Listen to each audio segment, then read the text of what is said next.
औज़ुबिल्लाहिमिनश्शैतानिर्रजीम बिस्मिल्लाहिर्रहमानिर्रहीम। शुरू अल्लाह के नाम से जो बड़ा मेहरबान और निहायत रहम वाला है। अस्सलामु अलैकुम। उम्मीद है कि सब फ्रेंड खैरियत से होंगे। फ्रेंड्स, जो कहानी मैं आज आपसे शेयर करने जा रही हूँ ये बिल्कुल सच्ची कहानी है जो कि मेरे चैनल के सब्सक्राइबर ने मेरे साथ शेयर की है और मैं आपसे शेयर करूंगी। लेकिन वीडियो शुरू करने से पहले मैं आपसे गुजारिश करूंगी कि आप मेरे चैनल को सब्सक्राइब करें और मेरी वीडियोस को लाइक करें। चले बढ़ते हैं कहानी की तरफ। फ्रेंड्स, अमलियात की वजह से ज़िंदगी में अजीबो-गरीब वाक़यात देखने सुनने को मिलते रहते हैं। कुछ अर्सा पहले की बात है, मुझे एक जानने वाले की फ़ोन कॉल आई कि मेरे बेटे जिसकी मंगनी कुछ दिन पहले साथ वाले शहर में हुई है। मैंने आपका जिक्र अपने ससुराल में किया था, तो उनके घर कोई मसला है तो मैं आपको ले जाना चाहता हूँ। तो मैंने जाने की हामी भर ली। अगले दिन अली वक्त मुकर्रर पर वो गाड़ी लेकर आ गए। मैं तैयार बैठा था। अल्लाह का नाम लेकर हमने अपना सफ़र शुरू कर दिया।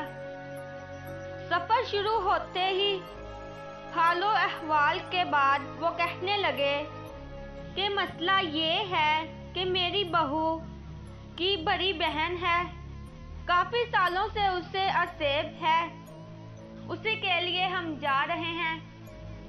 मैंने उनसे पूछा कि उसे असेब ही है, ये आप कैसे जानते हैं? तो वो बोले कि ना तो वो खाती है ना किसी को मिलती है, अलग अपने कमरे में खुद को बंद रखती है। खैर, बातें सुनकर मुझे कुछ ऐसा नहीं लग रहा था कि मरीज़ा ऐसे असेब का शिकार हो, और अक्सर ऐसा होता था कि मरीज़ जानबूझकर घर वालों को तंग करते रहते हैं। ऐसे मरीजों के ड्रामे और उनके घर वालों की मजबूरी से जाइली अमल और पीर बहुत फ़ायदा उठाते हैं। खैर, इसी तरह के मरीज़ हमेशा मेरी उकाहट और बेजारी का सबब बनते हैं और मैं उसके घर वालों को लाजमी कहकर उठा हूँ कि मेरा वक्त बर्बाद करने का शुक्रिया, आपके मरीज़ को कुछ ऐसा नहीं। खैर, बातें करते करते हम साथ वाले शहर में पहुंच गए। थोड़ी देर बाद हम एक बड़ी कोठी के गेट पर थे। हॉर्न की आवाज़ सुनकर दरवाज़ा खुल गया। पड़ोस में हम उतरे तो हमारा इस्तकबाल एक बड़े सफ़ेद दाढ़ी वाले बुजुर्ग ने किया। ड्राइंग रूम में पहुंचे तो दोते और घर के अफराद आ मिले और हमारे साथ ही बैठ गए। चाय और नाश्ता आ गया। इससे फारिग होकर वही बुजुर्ग बोले कि आपको तकलीफ इसलिए दी है कि मेरी पोती, जो कि बहुत ही ज़हीन थी, बचपन से हर साल में पहली दूसरी पोजीशन लेती आई है। इसी ज़हानत और शौक़ की वजह से उससे मेडिकल में दाखिला दिलवा दिया। वो बहुत खुश थी और दिल लगाकर पढ़ रही थी। मेडिकल के तीसरे साल उसे चंद दिन की छुट्टियां थी। वो बहुत खुश वापस आई थी, मगर कुछ दिन गुजरने के बाद आहिस्ता आहिस्ता हम सब ने महसूस किया कि वो खामोश रहने लगी है। इसी से नाम में बच्ची का वालिद बोला। मैंने उसकी माँ से कहा कि तुम मुझसे पूछो कि क्या मसला है। बहुत पूछा, मगर उसका एक ही जवाब कि कुछ नहीं। बच्ची ने खुद को कमरे तक मसूर कर लिया। खाने का कहा जाता तो खा लेती, ना कहो तो नहीं खाती। रात को अगर कोई उसके कमरे में जाता तो उसको जागता पाता। छुट्टी के आखिरी दिन उसने पढ़ने से इनकार कर दिया। उसकी कैफियत देते हुए हमने ज़बरदस्ती ना की। फैमिली डॉक्टर से टाइम लिया गया। اس نے نفسیاتی معالج کے پاس جانے کا مشورہ دیا۔ نفسیاتی معالج نے کچھ سوال کیے۔ بچی نے بس ایک ہی جواب دیا کہ میرا دل نہیں لگتا۔ ڈاکٹر نے کہا بے آرامی کی وجہ سے ایسا ہو رہا ہے۔ ڈاکٹر نے نیند کی دوائی تجویز کر دی۔ جب کسی ڈاکٹر کے پاس جانا ہوتا وہ ایک بار کہنے پہ ہی تیار ہو جاتی۔ ایک بات ہم نے نوٹس کی جس کی وجہ سے ہمیں لگا کہ شاید کوئی اعصابی مسئلہ ہے۔ جب بھی کوئی اس کے کمرے میں جاتا اس کو کپڑوں کی الماری جو کہ لکڑی کی ہے اس کی طرف دیکھ کر ہنستا ہوا پاتا، مگر آنے والے کو دیکھ کر خاموش ہو جاتی۔ اسی لیے جو ہمارے پیر صاحب کی وفات کے بعد جو ان کے خلیفہ ہیں ان کو بلایا گیا۔ انہوں نے یہ کہا کہ اس پر جادو ہے، کچھ تعویذ دیے اور چلے گئے۔ اس کے بعد کافی سارے اعمال بلوائے گئے، سب نے یہی کہا اس پر جادو ہے، اس لیے ایسا کر رہی ہے۔ جب سے یہ تعویذوں سے علاج شروع کیا ہے اس نے بالکل ہی کمرے میں خود کو بند کر دیا ہے، اور جب بھی اس کے کمرے میں جائیں اسے گھٹنوں میں منہ چھپائے آنسو بہتائے ہوئے دیکھا ہے۔ اس بات کو 2 سال سے اوپر کا عرصہ گزر چکا ہے۔ اس کے چپ ہونے کے بعد اس کی بیوی بولی، اگر آپ ہماری مدد کر سکتے ہیں تو آپ کا یہ احسان ہم کبھی نہیں بھولیں گے۔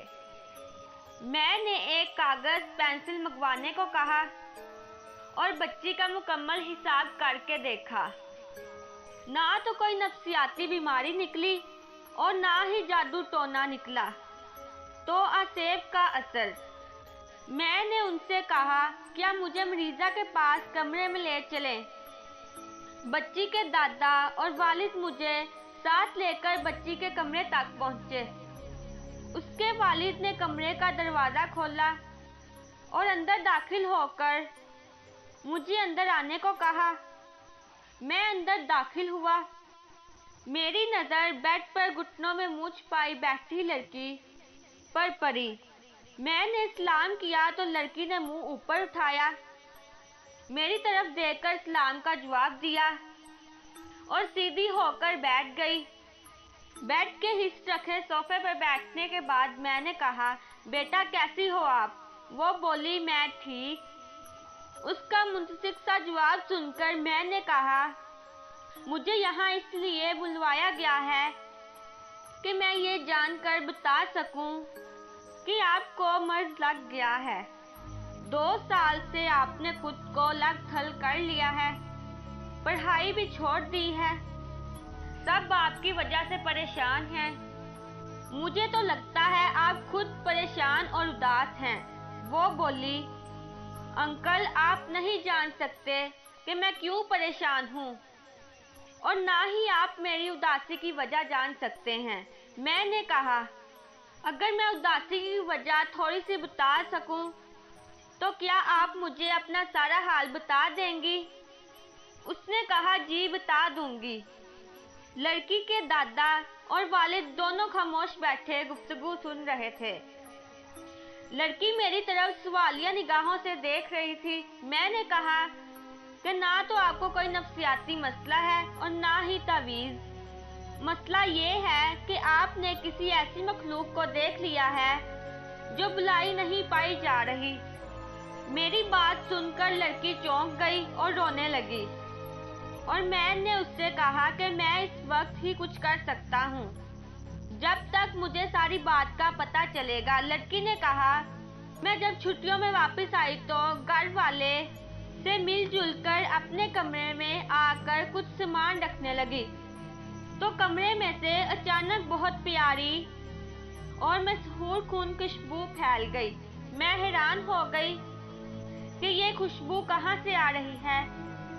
میں نے یہی سوچا کہ شاید بہرحال میں کمرے میں کسی فرد نے کوئی پرفیوم لگائی ہے اور شاید اسی کی خوشبو ہے۔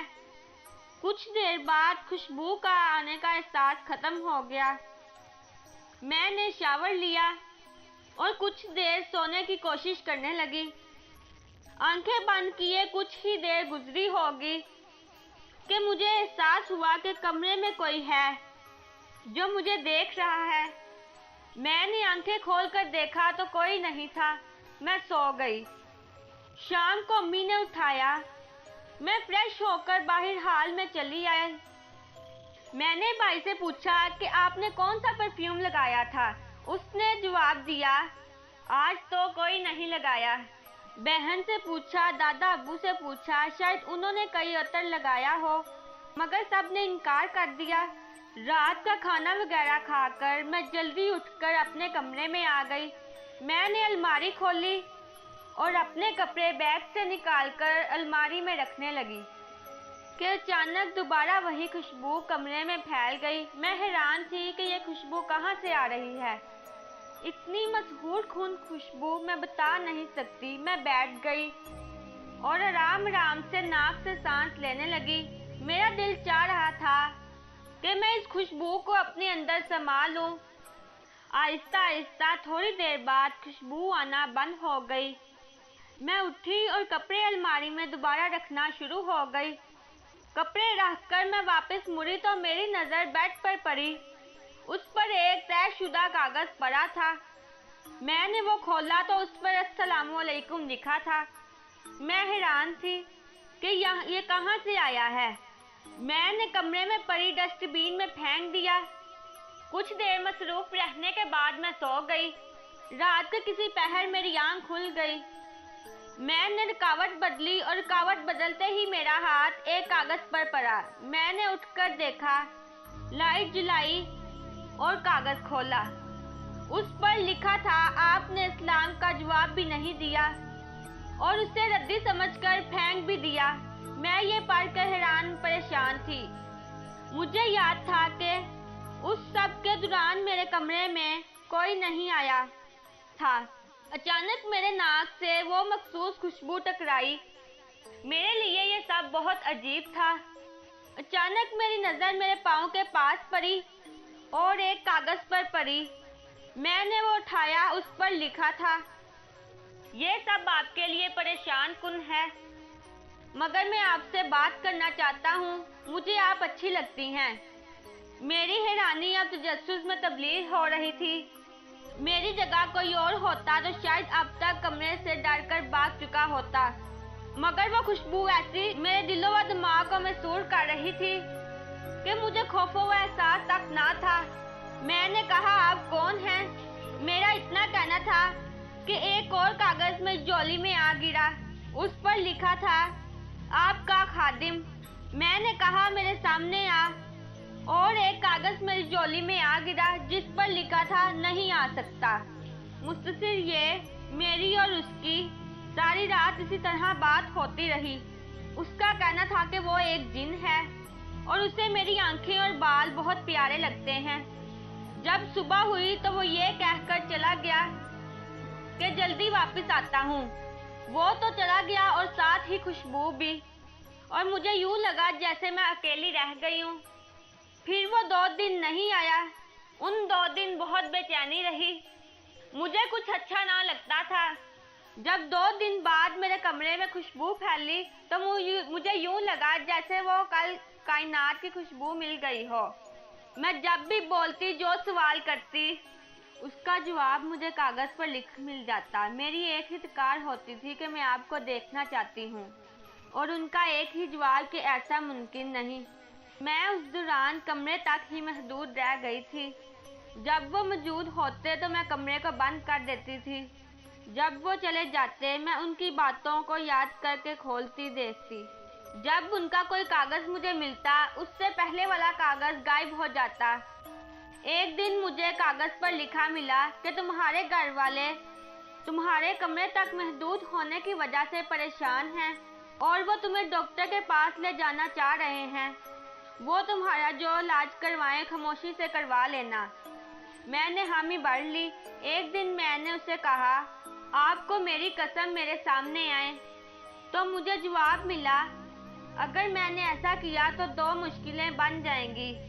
मेरे खानदान वालों को पता चल जाएगा मैं आपके सामने जाहिर हुआ हूँ, मेरे लिए पाबंदियां बढ़ जाएंगी और दूसरी मुश्किल यूं आ जाएगी, आप मुझे कभी भूल सकती हैं मगर मुझे देख लिया तो कभी नहीं भूल पाएंगी। ये जवाब पढ़ तो लिया मैंने मगर ना समझ सकी। मैं अपनी बात पर अड़ी रही। हार मानते हुए उन्होंने कहा, आंखें बंद करो। मैंने खुशी से आंखें बंद कर ली। मेरे कानों में एक तन्हाई दबदबे वाली बड़ी बड़ी आवाज आई कि आंखें खोली। मैंने धड़कते दिल से आंखें खोली। मेरी आंखें खुली की खुली रह गईं। मेरा दिल चाह रहा था कि वक्त रुक जाए और ये लम्हा कैद हो जाए। इतनी खूबसूरत शक्ल मैंने जिंदगी में नहीं देखी। मैं बयान करने से कातिर हूँ। इसी लम्हे कुछ अजीब सा हुआ। मेरे कमरे में धुआं बनना शुरू हो गया। मैंने उसके चेहरे पर बेहद परेशानी देखी और अचानक वो मेरी नजरों से गायब हो गया। मैं परेशानी में इधर उधर देखने लगी मगर वो जाग चुके थे। धुआं भी अचानक से गायब हो गया। इस वाक़ये के कई दिन वक्त मेरा राब्ता ना हुआ। मेरी मानो जैसे दुनिया लुट गई हो। मैंने खुद को कमरे में बिल्कुल बंद कर दिया। मैं अपनी नादानी पर सारा दिन रोती रहती। मैंने घर वालों को कॉलेज जाने से मना कर दिया। कई हफ्ता गुजर गए। एक रात ही मैं बैठी रो रही थी कि अचानक उनकी आमद की खुशबू का एहसास हुआ। मैं चौंक कर खुशी से इधर उधर देखने लगी। मुझे खुशबू आ रही थी। उनका नाम पुकारने लगी मगर मुझे कोई जवाब नहीं मिल रहा था।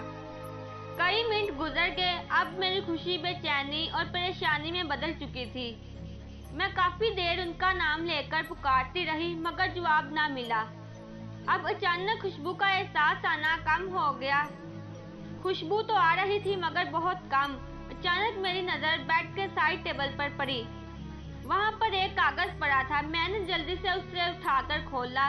उस पर लिखा था, मैंने आपसे कहा था कि आप सामने आने से मेरे लिए परेशानियां बढ़ जाएंगी।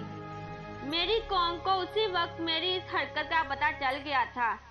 अब फैसला ये हुआ है कि अगर अब मैंने कभी आपसे राब्ता रखा तो मेरे साथ आपको अभी सजा मिलेगी और मैं ये नहीं चाहता था। आखिरी सांस तक आपको याद रखूंगा मगर आप मुझे भूल जाना। मेरी खुशबू मेरे उस आखिरी पैगाम से हमेशा आती रहेगी। अल्लाह हाफिज। इस रुकू को पढ़कर मेरी दुनिया वीरान हो गई। मेरे घर वाले मुझे जब किसी इलाज का कह देते मैं चुप करके करवा लेती। बहुत लोग आए, सब ने अपनी अपनी बातें की। आप पहले इंसान हैं जिन्होंने सच बताया। ये कहकर लड़की खामोश हो गई। उसके वालिद, दादा और मैं सब खामोश से सुन रहे थे। उसके चुप होने पर लड़की के वालिद ने आगे बढ़कर उसे सीने से लगा लिया। मैंने उस लड़की से वो खत लाने को कहा। लड़की उठी और अलमारी से एक कपड़ा लपटा हुआ लेकर आई। कपड़ा खोलकर उसने एक कागज निकाला और मेरी तरफ बढ़ा दिया। पूरा कमरा अजीब सी खुशबू से महक उठा। क्या बताऊं क्या खुशबू थी।